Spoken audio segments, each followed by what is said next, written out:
বাংলাদেশের অর্থাৎ লাল সবুজের গৌরবান্বিত অর্জনে ভূষিত হলো মেহেদী হাসান মিরাজ।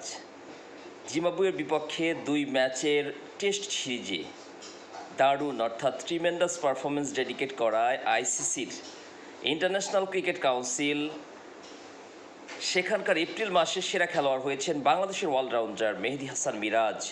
জিম্বাবুয়ের পেসার ব্লেসিং মুজারবানি ও নিউজিল্যান্ডের পেসার বেন সিয়ার্সকে পেছনে ফেলে মিরাজের এপ্রিল মাসের সেরা খেলোয়াড় হওয়ার খবরটি 14 মে 2025 তারিখে আইসিসির নিজস্ব ওয়েবসাইটে জানানো হয়েছে। সাকিব আল হাসান ও মুশফিকুর রহিমের পর তৃতীয় বাংলাদেশি হিসেবে আইসিসির মাস সেরা খেলোয়াড় নির্বাচিত হলেন মিরাজ। কেরিয়ারেই প্রথম আইসিসির মাস সেরা হলেন 27 বছর বয়সী এই স্পিন অলরাউন্ডার।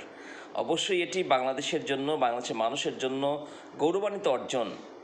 অভিনন্দন মেহেদী হাসান মিরাজ। অন্তরের অন্তঃস্থল থেকে আমি ক্রীড়া ধারাভাষ্যকারী হিসেবে আমার পক্ষ থেকে এবং সারা বাংলাদেশের পক্ষ থেকে, বিশেষত সারা বিশ্ববাসীর পক্ষ থেকে এগিয়ে যান দুরন্ত ও দুর্বার গতিতে, আরও বড় অর্জনে ভূষিত হন সেই প্রত্যাশায় আজকের মতো এখানে শেষ করছি। আল্লাহ হাফেজ।